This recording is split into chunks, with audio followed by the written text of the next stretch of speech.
In this video, we're talking about the next PS5, the next PS5 update, and what games we have to look forward to in 2024. How's it going, everyone? As always, my name is Jimmy Champagne, and this is PSReady, my channel all about PlayStation. If you want to hear about everything related to PlayStation hardware, PlayStation games, PlayStation updates, anything PlayStation 5, this is the channel for you. Before I jump into the video, I hope you had a great Christmas time with your friends and family. I hope you got to play a lot of games. I actually picked up a racing wheel. I got the Logitech G923, and I picked up the Crew Motorsport, and it is awesome. Probably the most slept on game, if I'm being honest, from 2023. If you're into racing games, I cannot recommend it enough. And the racing wheel support in that game is absolutely phenomenal. I haven't dug into Gran Turismo 7 just yet, but that is on my list. And yeah, I love the G923. I got it on sale for $270, and I feel like that purchase was 100% justified. But that wraps up the end of my 2023. So let's get into 2024, because we have a new PS5 to look forward to, which is kind of crazy because we just got the PS5 Slim. It just released, it's out in the wild. It's the one Sony is finally focusing on as the default PS5. But by the end of this year, if all rumors are to be believed, we're going to have a PS5 Pro, which honestly, I'm thinking now I probably should have waited for that to play Jedi Survivor, because the one thing it's really going to focus on is raw power. And because of that, the goal with the PS5 Pro allegedly is that it's going to finally run games at a true 4K 60 FPS. I said true 4K, it's not going to be true 4K. It's going to be upscaled 4K, but Sony is developing their own technology here instead of relying on FSR2, which I think is really smart and realistically the best option they have, because FSR, look, it's good, it's decent, it works in some games better than others. I think for the most part, it is not an acceptable solution when it comes to upscaling games. There is not a single game that I've seen come out in the past year that aggressively uses FSR to upscale and run games at 60 FPS, where you say, man, that FSR actually looks really good. Alan Wake 2 is a great example of bad FSR usage because it runs at such a low internal resolution. You get shimmering in the background that was super annoying, and the hair would just absolutely break down. So yeah, knowing that Sony's big focus for the PS5 Pro is going back to what they did on the PS4 Pro, which is running a game at like 1440p or 1080p and then upscaling it through checkerboarding, but they're using a new version of that, I think that's the best option here, because Sony's checkerboard rendering honestly looked really good. Specifically in the game where I noticed it best was Horizon Zero Dawn. Back in the day when that came out, you could play it on PS4 Pro in 4K and it looked phenomenal because of that checkerboard upscaling. Of course, the best option they have is DLSS, and specifically DLSS 3, but they're never going to get that because the graphics card that they use inside the PS5, or the APU, so the CPU graphics card combo that the PS5 has, and DLSS is exclusive to NVIDIA cards, so yeah, that's never going to happen. The Switch 2, though, that could have a chip that uses DLSS 3, and I really hope it does. The PS5 Pro could also be a good opportunity to kind of go back and revise the DualSense a little bit. Nothing like where you would call it the DualSense 2 or anything crazy like that, but if they could just do a cleanup pass on one of the best controllers ever made, I think it could become the best controller ever made. Things I'm talking about are reducing the amount of battery drain you get when using features like haptic feedback or adaptive triggers.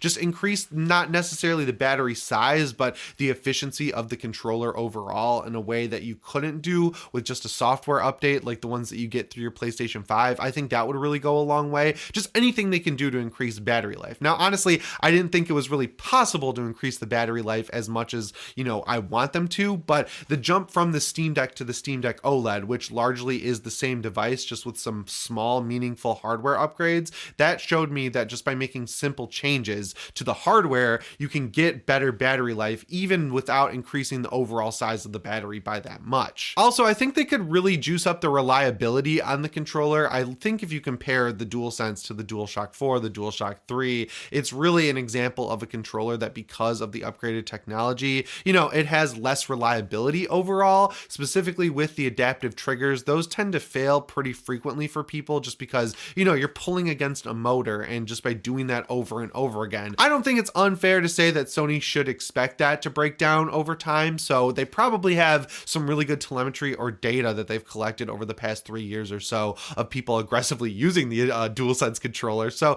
they can apply that research and data to making a better adapted trigger. I gotta say though, it looks like they did do that with the DualSense Edge because the triggers just feel a little bit better. When I'm down here on my PS5 Slim, I use my DualSense Edge to play Jedi Survivor, and then when my wife goes to bed and I get access to the living room again, I use the DualSense regular that came with my PS5 Slim upstairs, and I just have a little bit better parry timing, it feels like, with the DualSense Edge, and the trigger pulls just feel a little bit better. So whatever technology they're using there, if they could downport it to the DualSense regular for the PS5 Pro release, I think that would be awesome. As far as storage goes, it's rumored that they're going to increase the storage speed. I don't really know what effect that's going to have because the storage speed on the PS5 as is pretty much perfect. So what I would really like to see with the PS5 Pro is a native 2TB SSD in there. Like, they already have 1TB usable on the PS5 Slim, which is great, but if you're paying more money for a Pro console, they got to double it and put in 2TB, because honestly, with the size of games these days, that's basically the bare minimum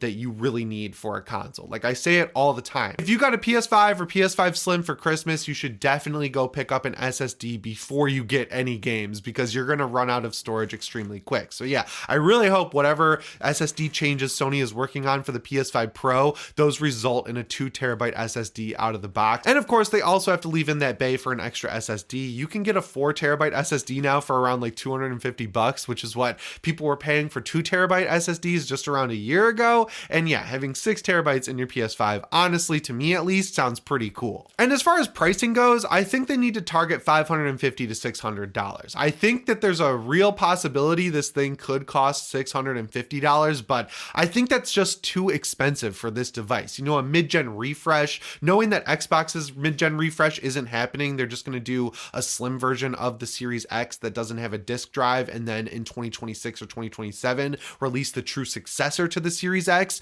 Knowing that, and the fact that the PS5 Pro is a mid-gen refresh, I don't think you can really charge $650, because people who want to get into the PS5 ecosystem are going to think that's way too expensive, and people who are already in the PS5 ecosystem are going to think that's too expensive. You know, niche users like me who want to have everything related to PlayStation possible, I will pick up a PS5 Pro, especially because I want to do videos on it. But yeah, I think at $650, that's a little bit crazy. And there is even a possibility it could be $700, which if $650 is crazy, $700 is absolutely insane. Thankfully, there is precedent for Sony being smart with pricing. I think the PS Portal is a great example of that. At $200, it's an incredibly priced product. People seem to really like it. I was at Best Buy when I was picking up my G923 racing wheel, and there was a huge line because it was the day before Christmas Eve. It was super busy because it was the day before Christmas Eve. There was a huge line, and I heard multiple people coming up to the video game counter and asking for PlayStation Portals, and they were completely sold out. They were saying nowhere has them.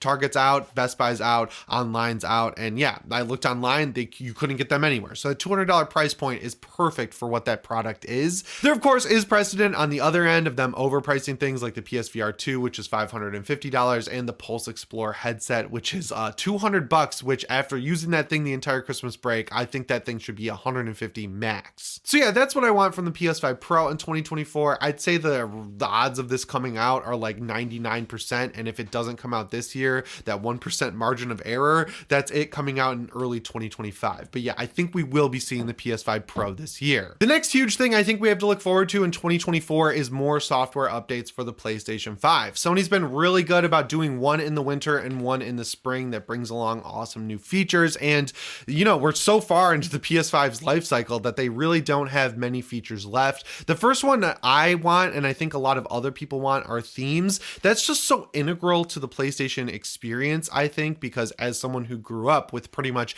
every PlayStation console, I got the PS1 and PS2 late, but I got the PS3 right around 2 years in, and then from then on, I got everything on launch, including the PSP, Vita, PS4, PS4 Pro, and of course the PS5 and PS5 Slim. Having themes on most of those consoles was a really cool experience. Where I really think it hit its peak though was with the PSP, because it was so cool being able to get on Wi-Fi with the PSP and download not only firmware updates and DLC, but also download full games. You could go on a full web browser. So yeah, we didn't have Wi-Fi at my house, and I had to ride up to Panera Bread to use their free Wi-Fi and I would download a bunch of themes to my PSP, and there were so many cool options related to games, movies, music, anything you could think of. People were making PSP themes for it, and that was a really cool time to be a gamer. But the PS5, all I really want are those themes that you get when you put the selection cursor over a game and it changes the background and the music. Like, all I need is the ability to change the wallpaper of my PS5, and I really don't know why Sony is taking so long to implement this, because you can do it with hacked PS5s already. People make custom themes that totally revamp the software and they look really good. So when the PS5 already literally has the capability to change its theme based off the disc that's in the console, just let me rip those off the disc and use them permanently. Like, you don't have to change the PS Store tab or anything like that, which I'm sure they're worried about. Just let me change at least the wallpaper or the color theme of the PS5, because, you know, it's getting a little boring 3 years in. I'd also really love a way to play YouTube in the background and do picture in picture in games, because you can kind of already do it. Like, if you have a friend on your PlayStation Network that you're cool doing this with, you can message YouTube video links back and forth, and then once you're on your PS5, you can go to that message, open up the YouTube video, and then if you click options, you can pin it to the sidebar. Now, that's a solution. I don't think it's a good one because it's not very elegant, and when that video ends, you have to go and send yourself another link, then you have to open that link, pin that video. It's not really a good solution. What I want to do is run the YouTube app in the background and then be able to quickly switch back to whatever game I was playing. Now, in a game like The Last of Us Part 2, I wouldn't want to do this, right? Or Jedi Survivor, because those are heavy narrative driven games. With something like, I don't know, Avatar Frontiers of Pandora, The Crew Motorfest, or Fortnite, for example, you know, these games that aren't super narrative driven, where you're doing big open world checkbox style gameplay or just driving a car around the map, that's where I want to watch YouTube videos. The last thing I really want this year is, of course, PS3 emulation. I think now is the time to release a huge feature like that, because Sony is in a similar situation to where Xbox was when they had to announce the backwards compatibility program, in the sense that they have no real big first party games at least announced to be coming out this year. So that really is the perfect time to announce an emulator that'll allow people to go back and play their favorite PS3 games. So yeah, but yeah, as far as updates go, Sony's done an incredible job. I know they took a little bit longer than they should have on things like being able to upgrade your SSD or 1440p support, but because of the climate that the world was in when the PS5 launched, I don't think it's fair to ding them on that. And they've done a good job having 2 big updates every single year that bring along features people really want. So I'm hoping that this is the year when we finally get themes and the other ones I listed. I think you're out on the web browser though. I don't think that's ever going to happen. And the last thing I want to focus on is games, because we actually have quite a few to look forward to in 2024. In just the first half alone, there are a lot of games coming out, and a lot of them are exclusive to the PlayStation 5. On January 20th, we've got The Last of Us Part 2 Remastered. This is going to be a $10 upgrade if you already own the game for PS4, whether you're talking a disc or digital version. I'm personally probably going to pick up the boxed copy of this just because I want it on my shelf next to my copy of The Last of Us Part 1. I was kind of iffy on this just because, you know, it's a $10 remaster, but I haven't played The Last of Us Part 2 since it came out. I really enjoyed it, except for some of the story beats. I don't like stuff like that, but I think the gameplay is so improved that I want to jump back in. And also, they have a new roguelite mode that I'm extremely interested in. A game I'm really curious about is Suicide Squad Kill the Justice League. This is coming out February 2nd. Now, the beta is going on, and depending on who you talk to, it is actually really fun. It's a good, solid game, and the live service stuff does seem pretty cool. I'm also excited that, you know, they're going to make a single player mode in 2024, 2025. I'm just like not really sold on some of the stuff that I've heard from the story. I don't like the redesign on Harley Quinn. It feels like they totally changed not only her character's look, but her vibe as well. I don't know why they did that, especially knowing this takes place in the Arkham universe. Like, comparing the one they've been showing off in trailers to the one we had in Arkham Knight, it's like a completely different character. And maybe it is because that was actually a plot point in Batman White Knight, which maybe this game is pulling from. I don't know why it would, but you know, there is precedent that there was 2 Harleys at one point. On February 8th, we have one of the only true first-party games coming out of Sony, which is Helldivers 2. I'm excited for this. I like the first Helldivers. It was top-down before. It's kind of like Risk of Rain, where they're going from a smaller perspective to a third-person over-the-shoulder perspective, and it does look like a really cool multiplayer experience. It just feels like it's from that live service initiative Sony had, so I'm just like, I'm more curious than I am excited, but I will be checking it out. And it is cool that this is releasing on PC day 1 as well. well. Another PS5 exclusive is Pacific Drive. This is an indie game where you're working on your car and driving through the apocalypse. That is my bread and butter. I will be playing this. It's getting a physical release as well, so Sony seems to be putting at least a little bit of money into this, even though it's second party. The biggest game for PlayStation in the first half of the year, though, is definitely Final Fantasy VII Rebirth, which is coming out on Leap Day, February 29th. I think my goal for January is finally going to be playing Intergrade, the re-release of Final Fantasy VII Remake, just because it looks so awesome. But what I'm really excited for on March 22nd is Dragon's Dogma 2. This is not a PS5 exclusive, but I've been playing Dragon's Dogma 1 on my Steam Deck, and I get the hype. It's like Monster Hunter mixed with Skyrim in a weird way, and it's weird as hell, but climbing up bosses and using Monster Hunter techniques to like cut off their body parts to weaken them and stuff like that, it is so cool. I genuinely don't know why I waited so long to play the first game, but it got me really excited for the second one. And finally, there is a PS5 exclusive coming out on the same day, Rise of the Ronin. This is an open world